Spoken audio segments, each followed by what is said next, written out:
पालघर जिल्ह्यातील 4 तालुक्यांना पीक कर्जात सवलत देण्यात आली असताना अतिवृष्टीचा सर्वाधिक फटका बसलेल्या जव्हार आणि मोखाडा तालुक्यांना यातून डावलण्यात आले। यामुळे शेतकरी वर्गात तीव्र संताप व्यक्त होतोय। जव्हार मोखाड्याच्या शेतकऱ्यांवर अन्याय करू नका, त्यांना तत्काळ सरसकट पीक कर्ज माफी द्या, अशी आग्रही मागणी माजी सभापती प्रदीप वाघ यांनी राज्य सरकारकडे केली आहे। पालघर जिल्ह्यात एकूण 8 तालुके आहेत। शासनाने नुकत्याच घेतलेल्या निर्णयानुसार जिल्ह्यातील 4 तालुक्यांना पीक कर्जाच्या वसुलीत स्थगिती व सवलत दिली आहे। मात्र जव्हार आणि मोखाडा या दुर्गम तालुक्यांचा यात समावेश नाहीये। यामुळे बँका आणि सहकार विभागाकडून शेतकऱ्यांना कर्ज परतफेडीसाठी नोटिसा येत आहेत। खरीप हंगामात मे ते नोव्हेंबर या काळात प्रचंड पाऊस झाला। सुरुवातीला पेरण्या वाया गेल्या आणि नंतर काढणीच्या वेळी पाऊस आल्याने कापून ठेवलेलं पीक शेतातच कुजलंय। जव्हार मोखाडा हा भाग प्रामुख्याने पावसाच्या शेतीवर अवलंबून आहे। इथली भात, नागली, वरई, उडीद आणि खुरसणी या पिकांचे 100% नुकसान झाले। जव्हार मोखाडा तालुक्यातील शेतकरी केवळ एकाच हंगामावर अवलंबून असतो। निसर्गाच्या कोपामुळे हा हंगाम पूर्णपणे वाया गेला।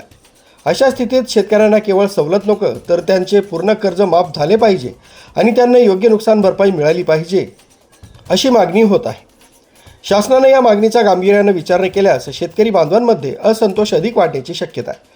4 तालुक्यांना शेती कर्जामध्ये एका वर्षासाठी स्थगिती दिली जाते आणि जव्हार मोखाडा सारखे जे तालुके आहेत यांना मात्र पीक कर्ज भरण्यासाठी बँक असेल किंवा सहकार विभागाकडून नोटिसा येत असतील तर दुर्दैवी ही गोष्ट आहे। गेल्या वर्षीचा खरीप हंगामाचा जर विचार केला तर पालघर ठाणे जिल्ह्यामध्ये भयंकर पाऊस पडला। अगदी मे महिन्यापासून ते नोव्हेंबर महिन्यापर्यंत भरपूर पाऊस पडला।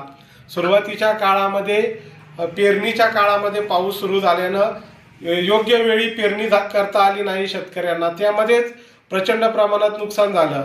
लावणीच्या वेळेस भयंकर पाऊस पडल्यानं देखील लावणीची कामं खोळंबली। नंतर जी काही लावणी केलेली होती ती शेती कापल्यानंतर अगदी पिकं पाण्यामध्ये पडली आणि पाण्यामुळं पिकं कुजली। अक्षरशः खूप प्रचंड असं नुकसान झालं। एवढा भयंकर पावसाचा पूर्ण खरीप हंगामाचा सीझन हा शेतकरी बांधवांचा गेलेला आहे। खूप मोठं संकट शेतकऱ्यांवर आलेलं आहे। जव्हार मोखाडा तालुका हा एकच हंगाम होतोय, खरीप हंगाम, आणि पावसाच्या पाण्यावरची शेती ही जव्हार मोखाडा तालुक्यामध्ये आहे।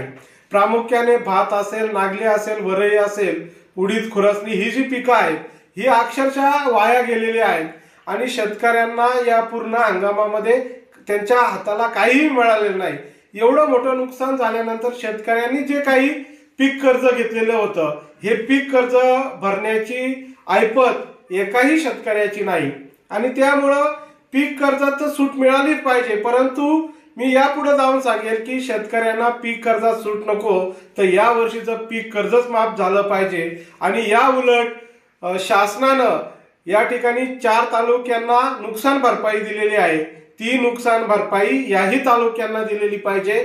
जव्हार मोखाडा तालुक्याला शेतकऱ्यांना नुकसान भरपाई देऊन शासनानं पीक कर्जामध्ये सूट द्यावी अशी मागणी या माध्यमातून मी आपल्याला करत आहे। आता प्रशासनाने राज्य सरकार याकडे लक्ष देऊन जव्हार मोखाड्याच्या शेतकऱ्यांना दिलासा देणार का याकडे सर्वांचं लक्ष लागलंय। आरबी न्यूजसाठी पांडुरंग भांगरे, मोखाडा।